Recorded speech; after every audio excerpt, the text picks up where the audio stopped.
Yeah. What do you think about what to say?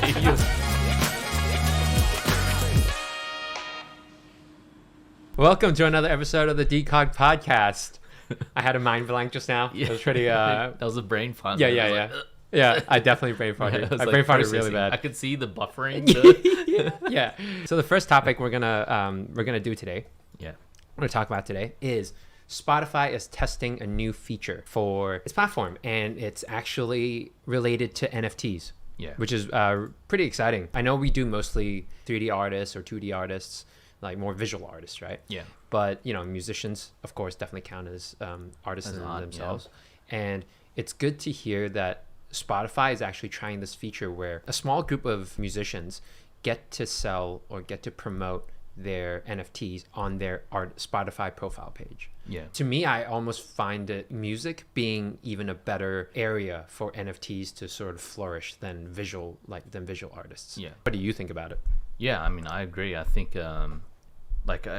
me personally, I could already see the potential in music NFTs more so than art, because I think just the business model of music is kind of, I guess it's all royalties based, right? So musicians don't make a lot of money because like they have to not until the song's been out for a long period of time and it's kind of done, it's gone through like all the radio stations and everything, then they can see the money, right? So I think for a musician, especially if you're starting out, you kind of need money now so you can buy gear, you can pay like for studio time, you can do all these things, right? Promote your new project. So you need the money now to help do the next thing.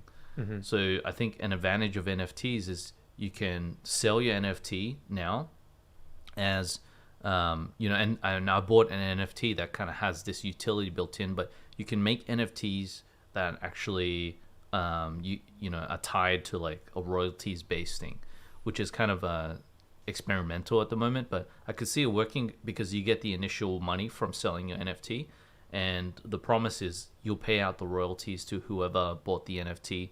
I mean, there's a lot of laws that probably are gonna, is it a security then? There's a lot of like random things that I think need to be worked out in terms of the like legislative side, but from a business model side, it makes total sense because you get money now, you can use it to do whatever you want.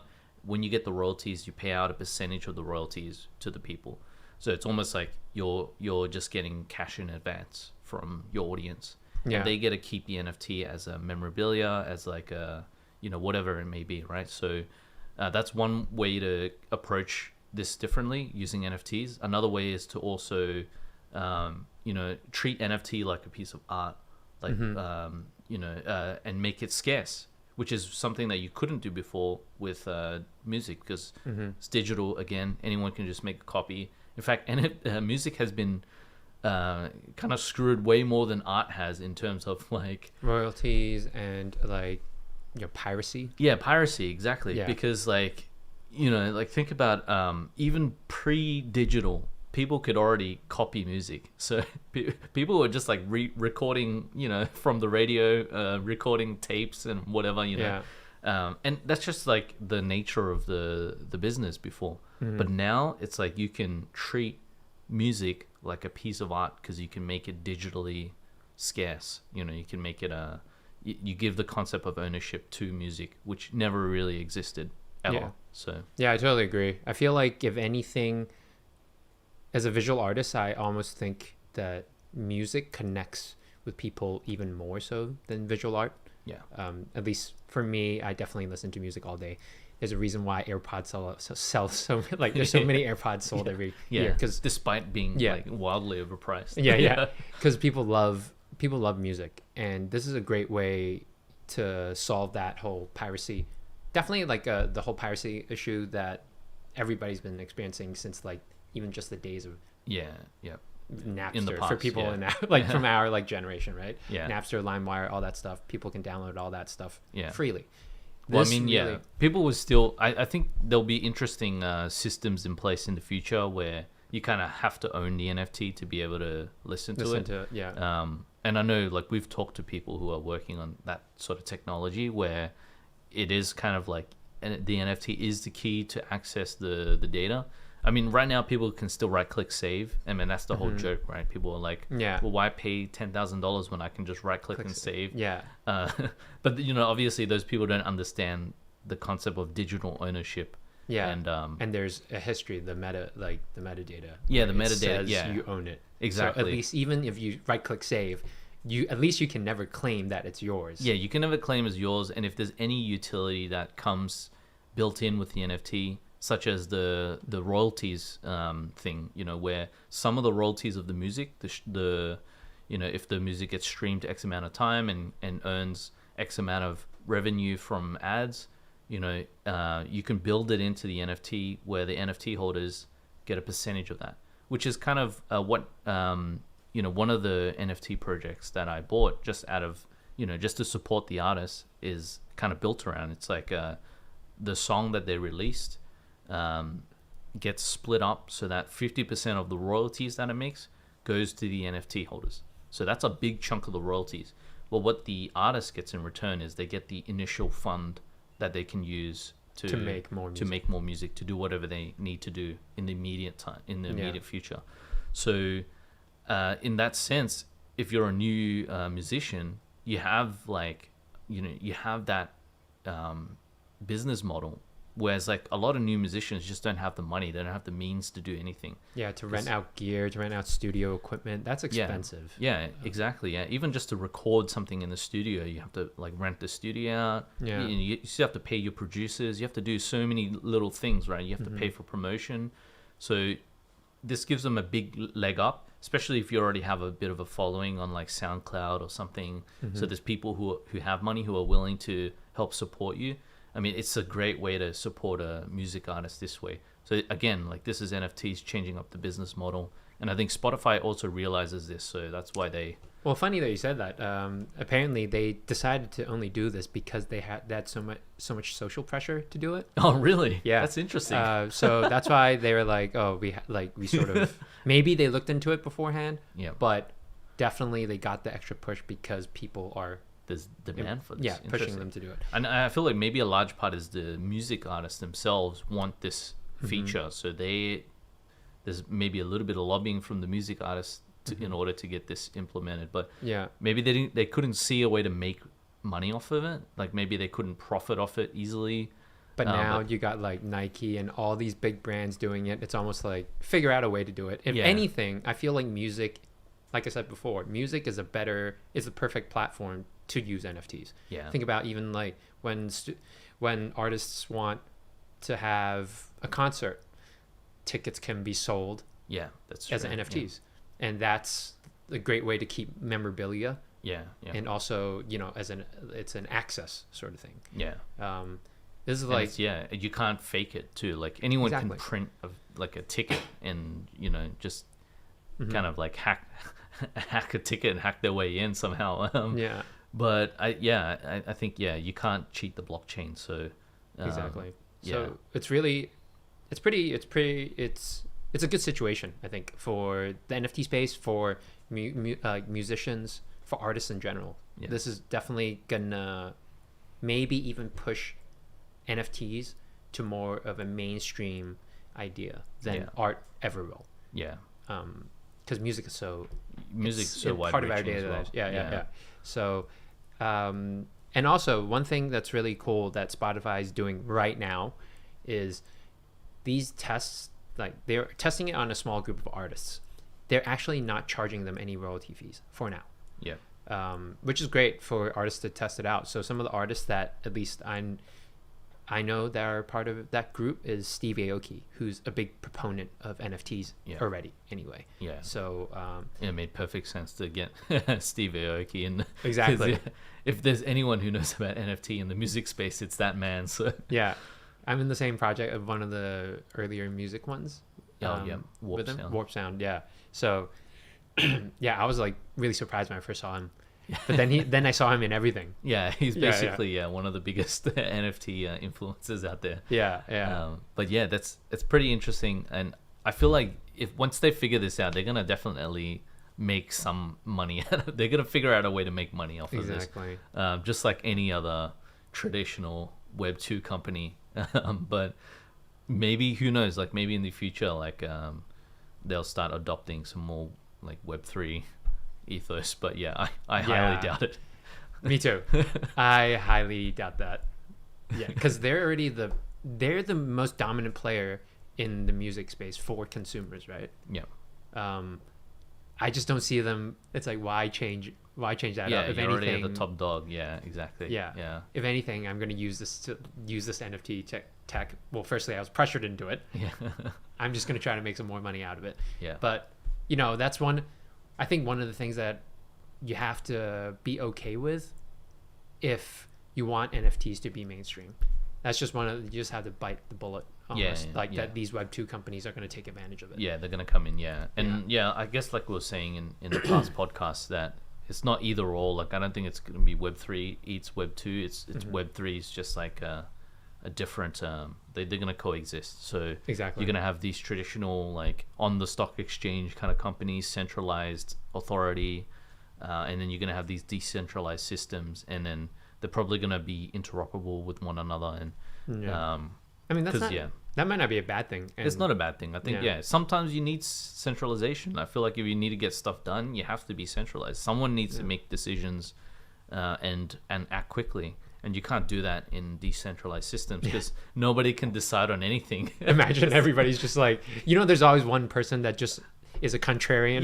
That just likes to say no. No. Yeah. Like that old guy, I can't remember. There was that bill that in the US that almost passed.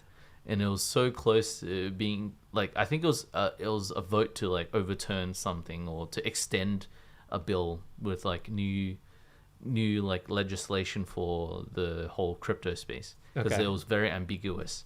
And then that new legislation almost got approved, and there was one guy, there was like one old dude who just didn't understand anything about like crypto or anything, and he voted no. So it's this big drama. Anyways, long story short, there's always one guy. That makes me so mad. Because sometimes like you don't even know whether, like, firstly, they might not even know what's going on, so you didn't read up on it. Yeah. So that's just plain ignorance on his part. Yeah. Secondly, some people just like to say no. Yeah. Like when everybody says just yes. Want that. Yeah, they just want that drama. They just live for that. Exactly. For that drama. Oh god. Anyway, let us know what you think about this news, because we think it's pretty big. It could be something that really pushes this NFT space along in the good direction, if they do it right. If they do it right, yeah. So let us know in the comments what you think. Next up, it felt like years ago already. Yeah. But Otherside. It was just a week ago that this video came out, but yeah. So May 12th. Yeah. Not even a week, 6 days. Yeah. 6 days ago, but it feels like 2-3 weeks. Previous 2 weeks, we talked about Billy's journey to getting into the other side NFT. Yeah. So we're not really going to go through what it is anymore, but we did find out they did release something that shows us what they're actually building, and it's actually pretty cool. I wasn't expecting it. Yeah. I didn't think they would release something that quickly. Neither was I. Like when I saw this, I was like quite impressed, because they've been, you don't just make something like this unless you've been doing it for a while. So I feel exactly. So they had this all, like, they definitely had a really big team, and also I personally think they had to release something because everything was so speculative at this point, right? Yeah, and it was too speculative. I mean, they made millions. I mean, we're talking like hundreds of millions of dollars. Yeah. Like maybe even like, I think it was 500. Yeah. But I think we talked about it last week. I'm not sure. I'm not sure whether we talked about the exact number. Yeah. But yeah, it was something ridiculous. I did the math of just the royalties that they made from all the resales. And they made something like 60 something million. It's probably even more now. It's probably like at the $70 million just from like the resales of the NFT. That's not even the initial sale. So the initial sale would be like somewhere in the like 500 million or something ridiculous like that. Yeah. So we should probably show what the video is, because I'm sure you guys are dying to see it. But so if you watch any of our other content, we love our MMOs. And this looks pretty cool. It looks pretty cool. So if you look, like, we briefly talked about it when this first came out, and at first when I saw it, I thought it was really good quality, but then when I looked at it more in detail, there's like, of course, it's still being developed, right? Yeah. So it's not as refined as it can be. But it did remind me of WoW when I first played it. Like a lot of the things looked like it. Like the quality of it definitely feels like just like a slightly upscaled version of WoW. Yeah. But it's not like crazy. We're not talking like, you know, Ghosts of Tsushima or something like that. You know? This is like, it is like an MMO, like kind of, I think because it's an MMO, you have to cater for like a large audience. Like they have to be able to run this, and there's probably going to be so many participants. There's so much going on. You have to kind of limit the graphics a little bit so everyone can actually play.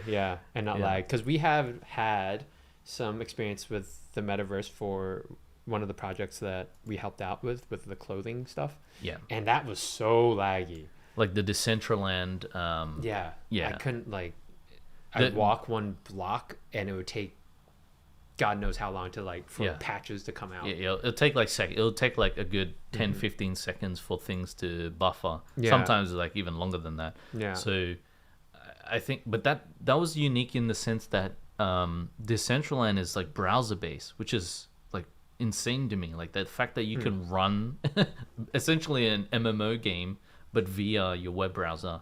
So if anyone hasn't seen Decentraland or mess around with it, it's kind of like mind blowing that the fact all you need is a crypto wallet, and that's your like entry. You don't have to sign up or anything. You just log in with your crypto wallet, and then you can play. And you can play Decentraland. Yeah. And you can set up your character and everything. It's tied to your wallet, and then you can just run around. You can talk to people. You can connect your microphone. I was having a full blown conversation with somebody, just inside of Decentraland over mic. Yeah. But the lag is so bad. Yeah. So that's the biggest hurdle for people. People don't understand, like, it's Decentraland, so it's decentralized. But I think part of the problem is because it's decentralized, like there's no like real like centralized authority to there's no centralized server potentially. It's probably a very distributed nodes around. I'm not sure. I'm just speculating on how it's run, but I'm guessing there's no centralized server. And even if there was, they definitely need to like, you know, triple the server size because it was definitely so laggy. I remember I heard a voice when I was walking in Decentraland, and because the land's not even loaded, I was just like, is someone talking to me? Yeah. And by then it was gone because there was so much lag. Yeah. Right. So the person like left. Like I was so confused, but yeah, hopefully they can, you know, definitely optimize that. Yeah. I think there's definitely some optimization. But the idea is still like this, I'm sure, is probably going to be the same, right? It's going to be, do you think it'll be browser? I don't know if this is going to be browser based. I mean, it looks very fluid, and it looks like the graphic demand is way higher than Decentraland. So I'm assuming that this is not going to be browser based. This is going to be like WoW, where you have to install a third party software. This is going to be like a full on game. I think it's going to be a full on game, just like World of Warcraft, or Guild Wars or whatever. MMO tickles your fancy. Yeah. Final Fantasy, you know, whatever MMO you can think of. Yeah. And I'm not sure like how it's gonna operate, but it feels like it's way more of a game than like Decentraland, where it's more just like a social Decentraland. It feels more like a Second Life sort of thing where you just go to hang out. This feels like you have quests. It feels like you have things to do. It feels like a play to earn game where you go, you do certain tasks and things like that. You earn certain rewards. You spend that in the ecosystem to upgrade your land, your plot of land, or, you know, there could be like certain like world events that happen, which, you know, there's potential to earn tokens and like ape tokens or something. So I think it's going to be an interesting blend of play to earn and MMO. So it will be like an RPG type thing. I think. I mean, this is all speculation again. Yeah, but I mean, I think that's cool. Like, as in like an artist, a CG artist. Yeah, I feel like this could be the new way of how people make games. Could be, yeah. I mean, they have a SDK available, so I think only people who they deem worthy, I guess, can get the SDK. But there's applications. So if you guys are like some beast developer slash 3D artist, you could try your hand at applying for the SDK. But that might allow you to generate models and import it, or do any kind of interesting kind of stuff. But I feel like it's gonna be a very centralized thing. So definitely, yeah. But I think in terms of like how it helps the artists or that like the gaming industry, I think it's really cool because we've been hearing that the gaming industry has been going down in terms of like how much profit they make. Yeah. Right. And they have started, it's almost like because of that, they started releasing practice instead of the final product. Like back in the day when we buy a game, it's like fully polished. It is what it is. Yeah. It's real. That's the final product. Whilst now you got like games like Cyberpunk that, was like, really flawed and stuff, but because they don't have the time, well, they're under heavy time constraint. So but yet they need to release a higher quality product because that's what everybody expects now. Yeah. And now, like, I feel this is a great way that, you're having all that capital, that investment sort of taken care of almost, like, or at least like it alleviates some of that pressure. Yeah. Where you get funded. Yeah. So you get some of that money to make the game and at least make it to a certain level. Yeah. And then the more you release, people would probably buy in more, and then you have your fully fleshed out game instead of sort of like the movie industry where you have to put in all your eggs, all your money into this one basket. Yeah. And hopefully at the end of it, when you release it, it's profitable. Yeah. Or at least break even, right? Yeah, exactly. Yeah. So I mean, there's definitely like, I understand like how the game industry is kind of played out, which is, not good for the consumer, I guess, because you lose if you're just like one of the early people who bought Cyberpunk, especially on like the PS or whatever. Yeah, you kind of go screwed. Yeah. I saw so many of those fan things. It's like, what the hell? What's this? Yeah. Apparently the game's playable now, so it's only been like a couple of years. But, But so I think this is it's not ideally for the customer. It's still the old way of doing things where you get the final product when you buy it. Yeah. But maybe this is a good medium in between, what fans expect now from a game, because people's eyes have developed a lot. Yeah. Right. Yeah. And like the way they know what's good animation and what's not now, it's way more tuned. Yeah. So now it's like, I think a good medium between, getting the final product and, delivering some crappy practice and then you just keep patching it. Yeah. And it's kind of interesting when I think about like the fact that they're going down this route. Like I'm not sure if this is going to be a full-blown game, but if it is, then my initial thought is like, how are you going to compete with actual games? Because this would have to be as good, if not better, than what's out on the market for people to want to play this. But I guess potentially the allure is like, it is a play to earn game, so you can technically make money from it. So maybe that's an enticement for people who love to game but also who hate to work, so you can just make a living playing a game. But I actually didn't think it was going to be a full-on game, to be honest. When you said it, I sort of went down that path, but in my initial reaction I was thinking, what's the point of having this as a game, because now you're confined into the gaming space. Whilst I thought this was supposed to be a thing where it's like a virtual world where you're combining social and gaming and real life, like selling stuff, like a marketplace. I mean, it could probably be that too, but again, it's hard to know how this is going to play out, and I feel like they would do something where it is a combination, where it is like it's kind of like a virtual marketplace, where it is like a social gathering hub, but also there's like game mechanics built into it. That's kind of interesting. But actually, I want to see down at the very bottom. I don't know if you can see the text there, but what is it actually saying? Like, what are those? Here? Yeah. So menu, emotes, chat, speak, jump, look, and move. Okay, so maybe it is more like Decentraland than I initially thought, because those seem like very social kind of Keys, yeah. yeah, things to do socially.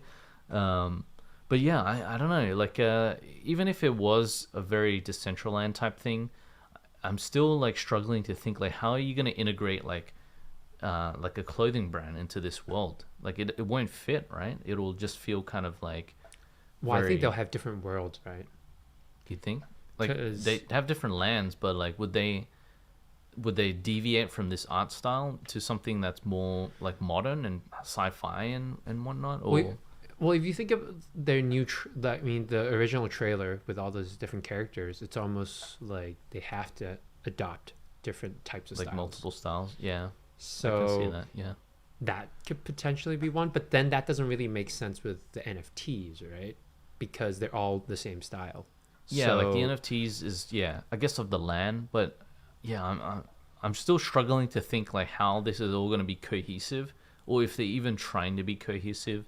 Because if you set up like a clothing store, you know that's the only thing that I can think of right now. But if you set up a clothing store with like Gucci stuff and like Gucci bags, like where would you put it in this world? Would it just be a stand somewhere in the side with like Gucci clothes? That just seems really Off. Yeah, it just seems really off. Like it just doesn't belong. But maybe if the entire world is just populated with these random Yeah. kind of things, then it won't seem so off. But I feel like they're dangerously close to like something like Decentraland right now. If it does stay in this form, where it's like you're kind of just competing directly with other metaverse platforms. Whereas I think if there's game mechanics in there, something that's more like fun, you can actually like play some sort of game and build up your character somehow, and there's a draw there that I feel like you'll keep people invested in playing. Well, I think they would. In my opinion, a quick game that you can think of is back in WoW. You had those secondary professions. Yeah. Fishing was like by far one of the greatest things, and like developing your cooking skills. Yeah, that's true. Yeah. So, I mean, I would love it if they that. have that. Yeah. Yeah, exactly. People love to waste time on that. If you're like a level 10 cook and you can make some stuff and then you could sell it and then people can eat it for some sort of power up and then that can help them in their jumping quest or whatever. Yeah. To jump over blocks. Exactly. Because I don't think there will be fighting.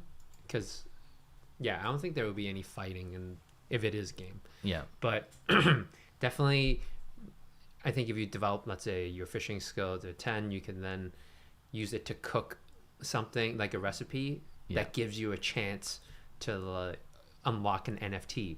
Yeah, that gives you like some crazy reward. Yeah. Like maybe the NFT is like some wearable or something in this world where exactly gives you some level of clout in this Otherside metaverse. So yeah, I mean, it is interesting. So we'll see how it plays out. We're all just sitting here guessing, but maybe they'll surprise us and it'll be way cooler. Yeah. Or maybe it'll just be a big flop. Like Well, we never know. It's so crazy in the NFT space right now. But I just thought, I don't know why I can't get off the cooking thing now, because I was like, if there was the utility could be like a free class with or you get to meet some like famous chef. That would be really cool. Yeah, if you get to level 10 cooking, you actually get to meet a level 10 cook in real life. Yeah, dude, I would love that. But let us know what you think about this. We think this looks really good for just like a test reel, right? Let us know what you think, whether you guys believe in this project. Where do you guys think this thing is heading? Yeah. Because it would be interesting to know.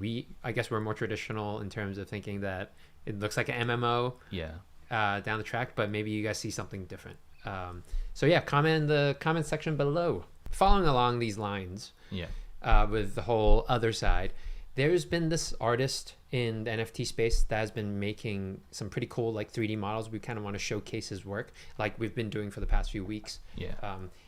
So I guess you can explain what a coda is. What a coda. Yeah. So like with the Otherside metaverse NFTs, you have plots of land, and there was like a small percentage, I think it was like a 10% or 20% chance of getting a coda, which is a little cute little creature that lives on the land, and that's all the craze. Like everybody wants a coda because they're worth quite a lot of money if you had a coda on your piece of land. So during the reveal time, some people got codas, some people didn't. And then, this artist here, Ryder, he actually went ahead and he's been making 3D versions of these cute little codas, and they look pretty good. Like I was like, wow, he's stepped up his quality 3D game. Yeah. So if you look back at our previous podcast, especially at the beginning of the year, we talked about how we made, to build our artist profile, we made 3D versions of these NFT project, PFP NFT projects, just to get some exposure. This is exactly what this person is doing, and this looks real. Like, in my opinion, this looks great. I love the texture. Good. Actually, the animation on this one looks better than his previous ones. And then he's got all the subtle. He's got like the secondary on the armor. So that's really cool. Like definitely stepped it up like a huge notch. I love these details. I don't know why. Just next to the feet, just like where the leaves. Debris. Yeah. I mean, this looks almost like a. It looks almost like a scan. If I. Oh really? Yeah, it looks like a LiDAR scan of some sort, because you can tell like with the ground how it looks all kind of choppy. I don't know if you can see the detail, but it looks all kind of like choppy and broken. It looks. I mean, I've spent a long time looking at LiDAR, so it looks like a LiDAR scan to me. Okay. So maybe for the background he's done these LiDAR scans. Not necessarily a LiDAR scan. It could be photogrammetry, but LiDAR is in like it's just a piece of geometry scanned into 3D. And all the textures and everything are retained. Could be, you can retain textures if you're doing photogrammetry. So this looks like it could be photogrammetry, like just to capture the environment. Like it even looks like the fence is photogrammetry. It looks like there's a fence that's been captured in the on the side there. Yeah. This is my hunch. I don't know. It could be wrong, but it looks like LiDAR to me. And but that's nobody's paying attention to the background except for people like us. And he doffed it a lot. So yeah, he doffed it a lot, so it's harder to tell. Sneaky. That's how you get a lot of details for free. You just photogrammetry it. Yeah. Let's see like some of his other ones. I think I saw this one the other. Oh, I haven't seen this one. But he's been pumping these out really quickly, which is like really surprising. So I'm wondering. This is very pretty, like in terms of not the animation, but just the look of it, and you have to rig everything. It's very quick. He's been pumping these out like one every day almost, and I mean that's maybe he's been working on it in the background for a long time, like backlogging. Maybe it's backlogged. I'm not sure, or maybe it's a group of people doing this, and maybe it's not just him, but either way, it for what we've seen in the space, this is definitely a level above, like a cut above a lot of people. So I mean, definitely check out his Twitter. And it gets better. So this is the older one. I feel like his later ones are already better. So this guy's like leveling on the go. Yeah, he's leveling up on the go. Yeah, for sure. He's even got like snow and stuff, which is really cool. Really cool. I mean, as an animator, I would love to be able to do, better textures and backgrounds and lighting, and this would be something I look at and I'll be like, oh, this is like something I want to achieve eventually. So yeah, it's really cool.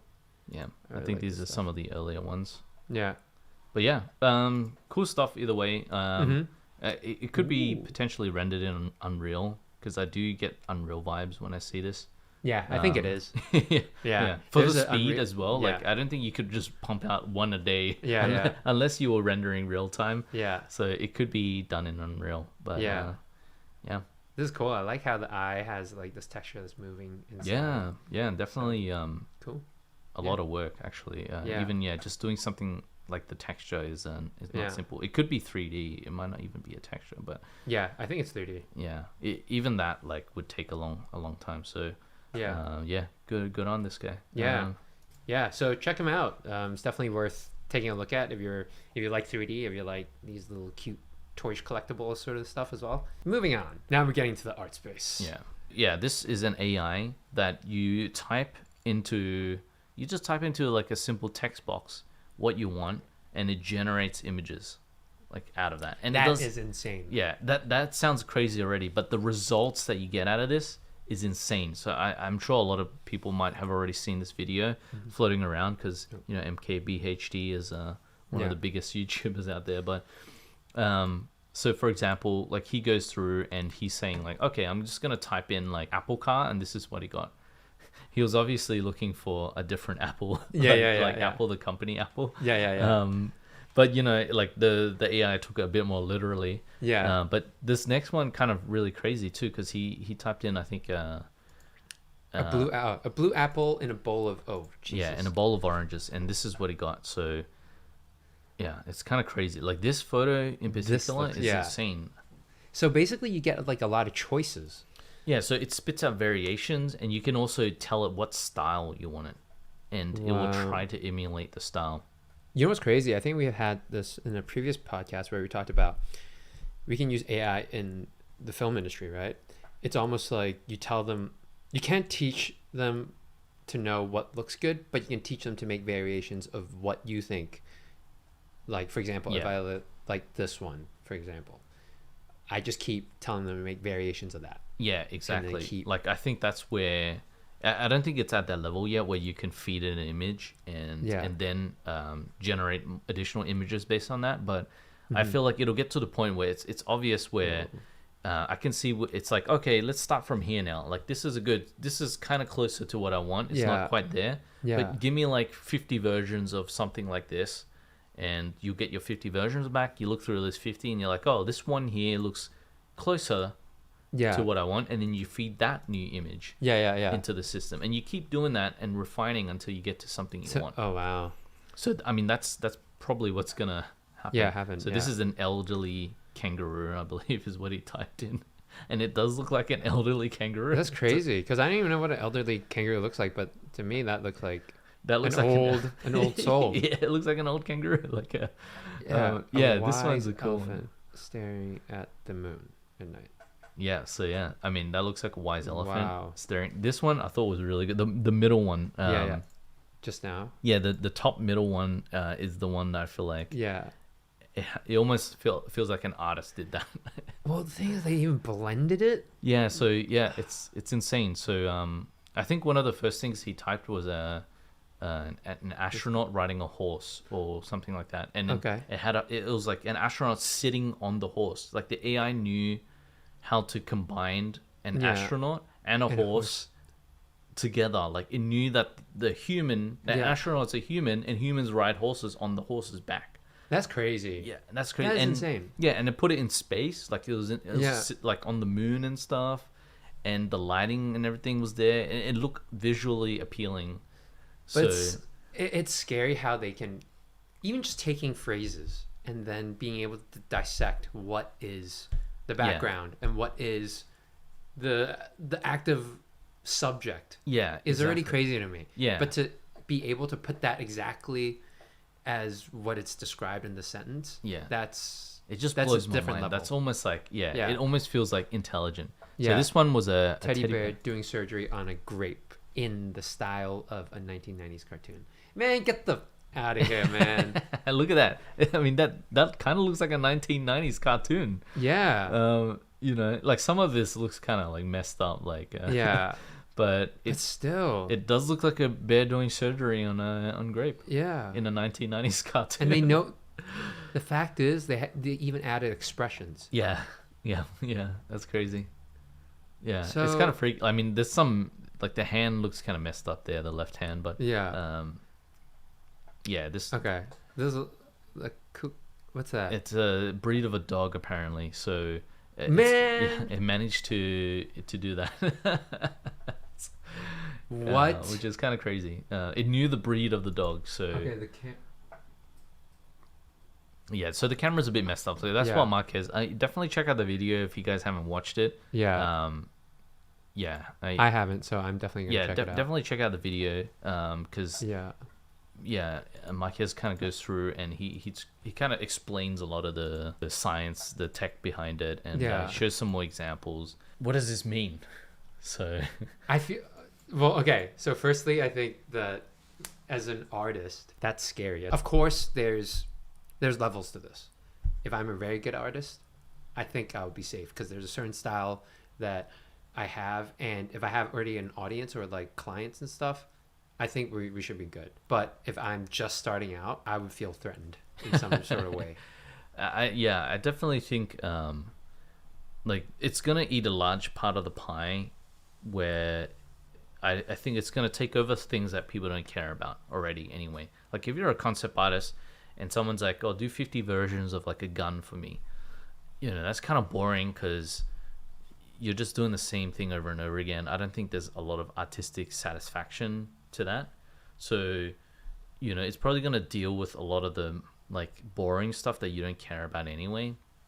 And as an artist, you should be focusing more on like the bigger picture and so and you the- think so you think that artists can use this as a tool instead, where it's a client tells you, give me like maybe the beginning stages of like the brief. It's like, give me 50 versions of this gun. Yeah. And you can tell as an artist, you use this as a tool where you come out with 50 ideas, show it to them, and then they pick what they like, and then you go back, and maybe then that's when you use your artistic skills Yeah. to put your spin on it. Exactly. It'll just be part of the workflow. Like I can Okay. see maybe not even just showing the client the output of this, because I feel like you'll still need to do some level of like curating, and also some level of like maybe like paint over. Like maybe you get something that's like 80% there, and you're like, oh, that looks really cool, like that sci-fi gun. So maybe you can explain to the AI like, oh, give me a sci-fi gun with a scope on top, and it's blue or whatever. It's got hues of blue and orange. So it does that, and then you're like, oh, this is 80% of the way there. So you take that, you do a quick paint over, you chop some bits out, maybe you do some mixing and matching out of the results that you get as well, and then you can present a curated version of what the AI does. So in that sense, you're speeding up the initial idea generation portion, which is sometimes the hardest part, right? Like to come up with all these different versions is very difficult, even for like a creative, like a concept artist. So this gives you a big leg up, and it speeds up your workflow like significantly. And then maybe a later iteration of this AI is something where you can feed it an image. So maybe you do your paint overs, you do something you really like, and you feed that new version to the AI. And it's like, hey, exactly, yeah. Other alternatives. Yeah, from this version, give me another 50 versions, but maybe this time try different sizes. Give me a variation of sizes. So then it just, does a bunch of different sizes. You get a handgun version, you get a bazooka version, you get a tank version or whatever. And then you can go from there. You just keep refining, you keep spitting it, back into the AI and see what you get. And that's kind of the feedback loop. Then it's like the human is kind of the curator for this process, because you still need someone at the end of the day to say like, this looks good and that's what I want, or like, this is good, but if we did this to it, it'll be better. So I think it'll cut out a lot of the monotonous work, and maybe like if you're a new artist, that's all you'll be doing is like the monotonous kind of like doing like 50 variations of gun or something. So it might like mean there's less less of that, hence less like the senior concept artist doesn't need a junior concept artist anymore to be able to do those kind of things. Like they can just do it themselves. So this is where I get a bit hesitant, where I totally would love that for my personal opinion. I would love to not have all that monotonous work because now I'm a senior, right? Yeah, that's great.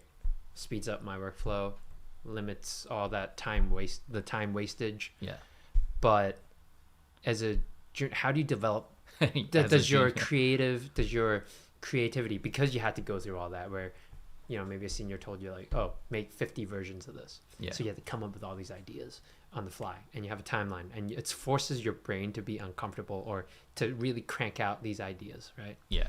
So now if the AI does it for you, is there, I Like, wonder whether there's that, something from that. Yeah, from the grind. I don't know. I mean, that's a tough question. That's probably something we have to deal. It's kind of like, you compare it to any kind of big leap in technology for any field. you know, like, does it even matter? Like, do you even need that skill in the future? Do you know what I mean? It's kind of like how nowadays concept artists are less painters than they used to be in the past. Whereas in the past, you need to be really strong, like a really strong illustrator, painter, all those sorts of things, right? And then over time, the role has evolved to being more and more about like just like being able to generate ideas quickly.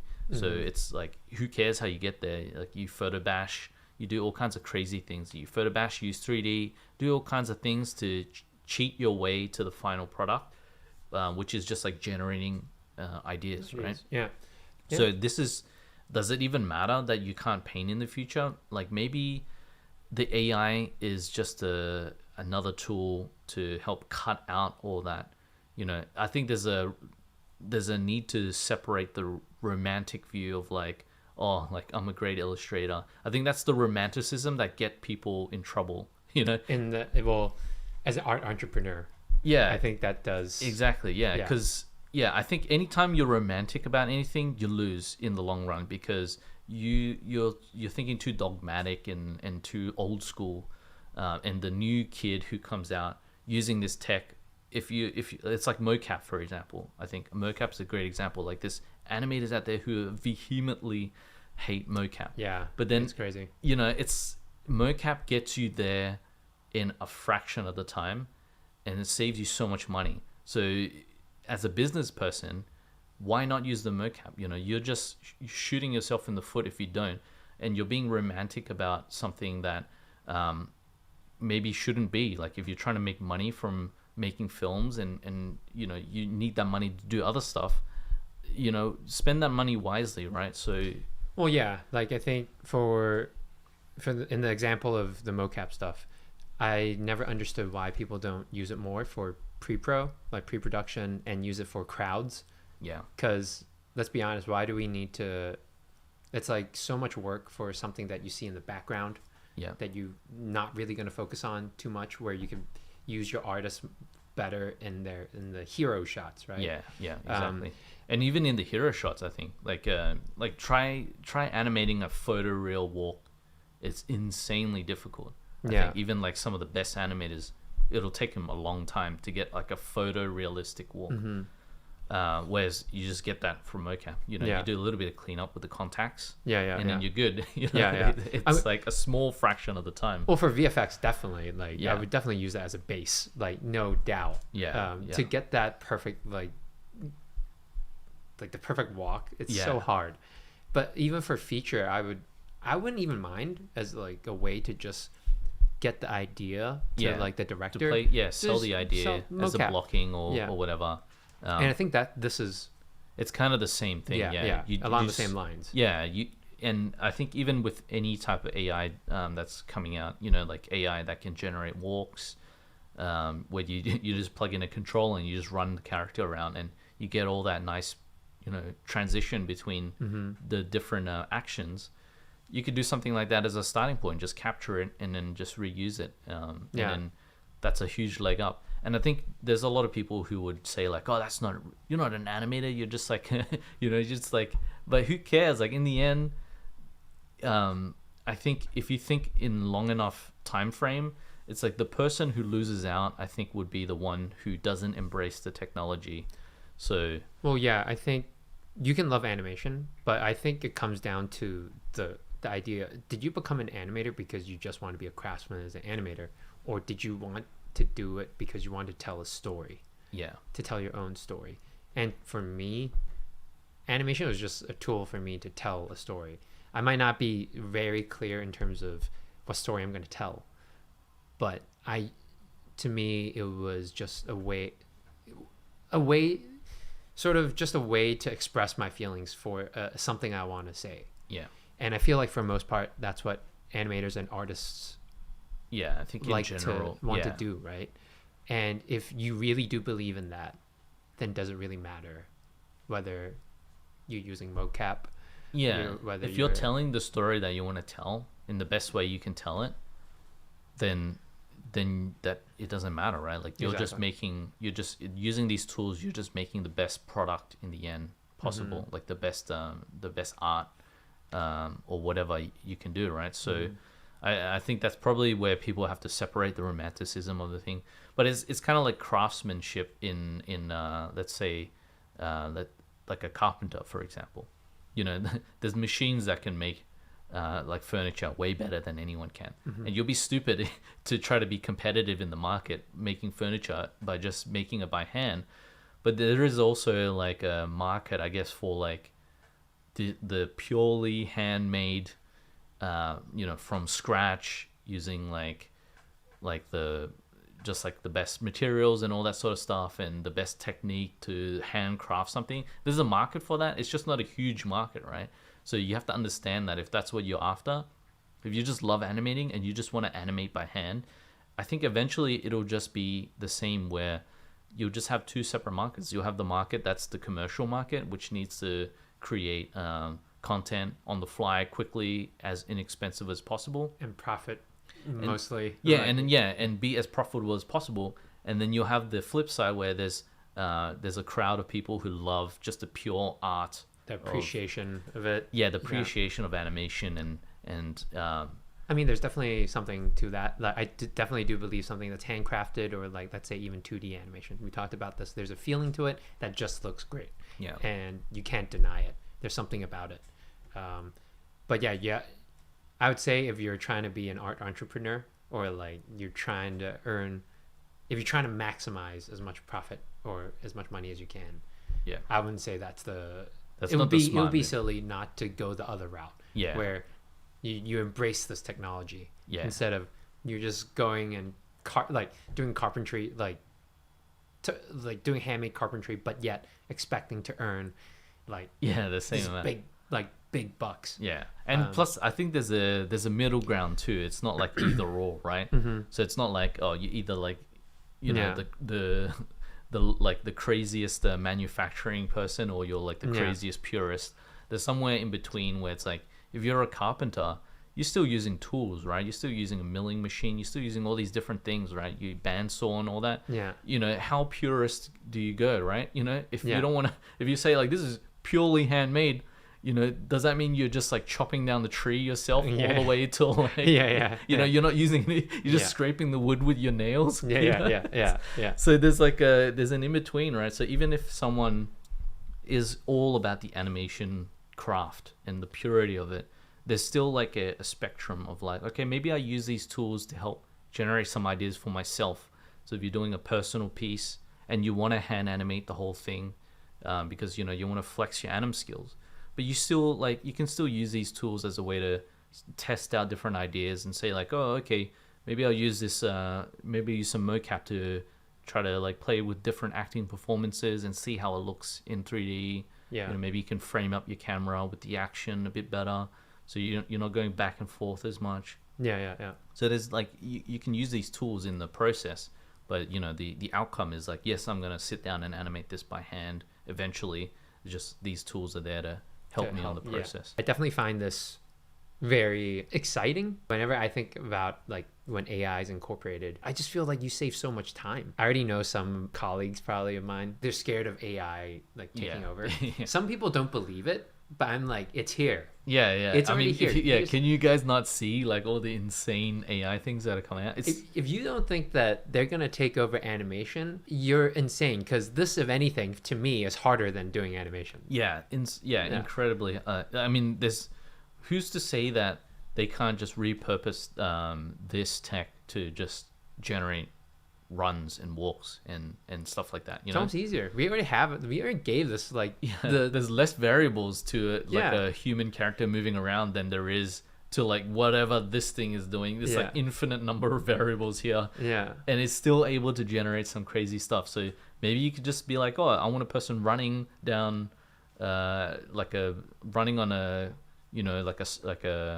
a cloud or something, and it'll just spit out like a person running on cloud or something. I can totally imagine variations. That. I can totally imagine that. And in this, even though this is a picture generator, I can imagine it doing like a GIF or GIF. Yeah. And just and I mean, it could even plug into like a skeleton or something, and use that data set to generate like an actual 3D thing that you can import into your scene. So it's insane. I think people don't realize like it's coming like for everybody's job. Like I don't think anybody's job is safe. Like a script writer, you mean natural language like is already at a point where it's insane. Where we talked about this the other day, like off camera, but there's AI now where you can just type in bullet points and it'll write an entire blog for you.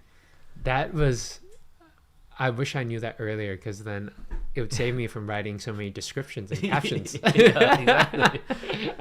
So, I mean, you can imagine this AI being everywhere too, like just a natural language AI kind of thing. So, like writing descriptions for YouTube videos, but like more importantly, writing a letter to presentations. Presentations. Script? Yeah, exactly. If you need to do a presentation and you're cramming and you're like, oh, I got to present this tomorrow, use this AI to generate your images, and use the natural language AI to generate your text. Yeah, and then you got your whole presentation. You just give it the bullet points, like exactly. You just like maybe do some quick edits, but then that's it. Yeah, that's it. Yeah, you have an entire presentation, images, everything all there, and maybe there's going to be an AI that helps package it all together into a.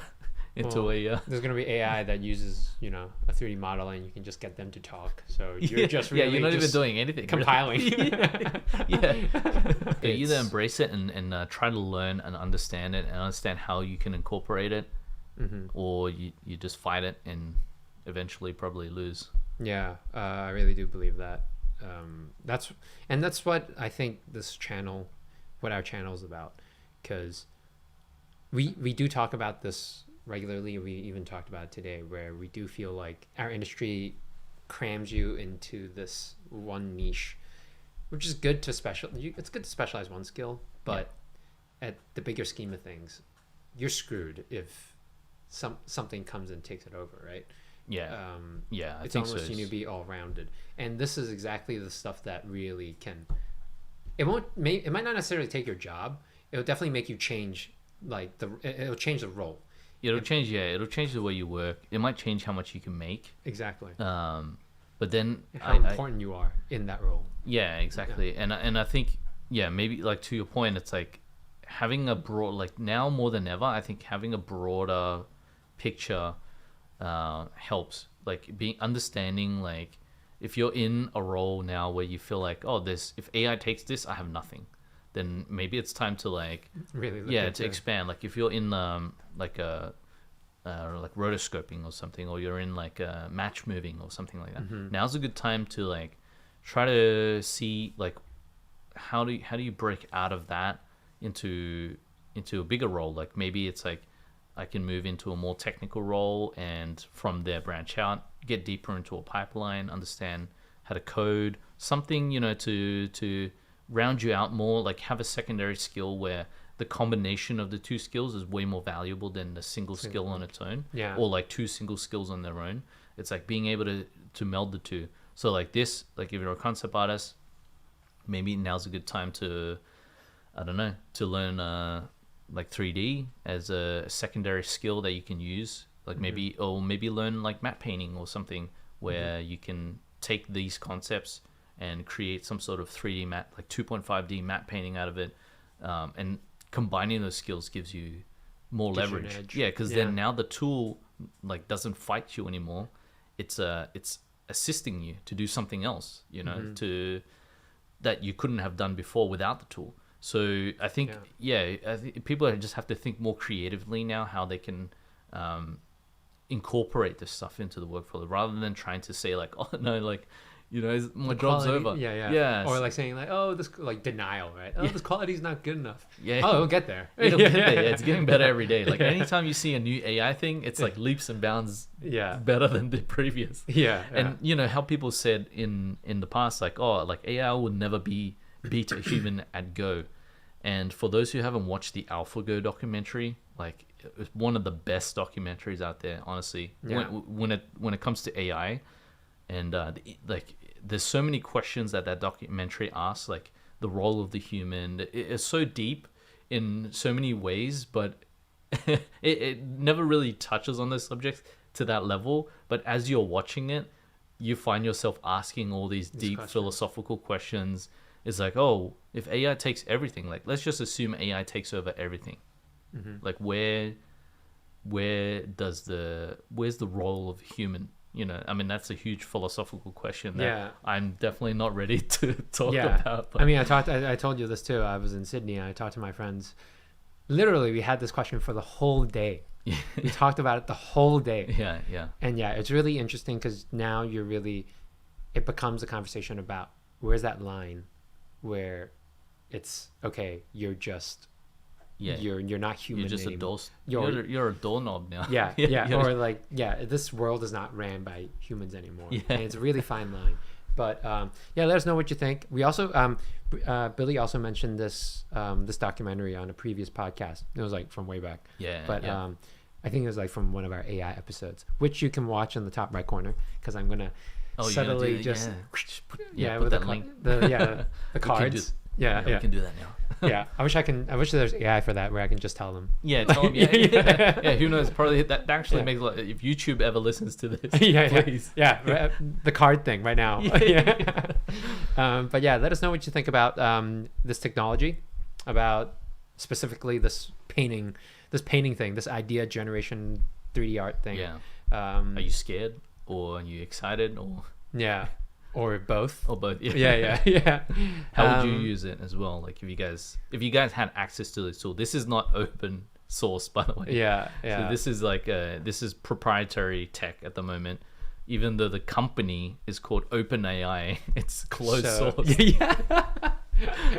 So that's pretty. That's funny. That's pretty hypocritical. Pretty hypocritical. I don't know. Maybe eventually they'll open source it, but I think because they're still working through the tech at the moment, it's not open to the public. Maybe they'll sell it to Google.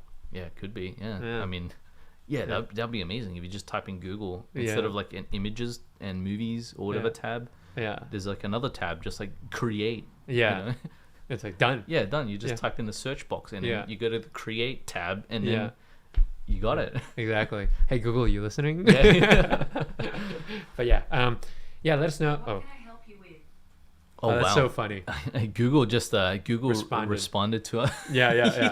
How can I help you? Wow. Google's always listening. Always.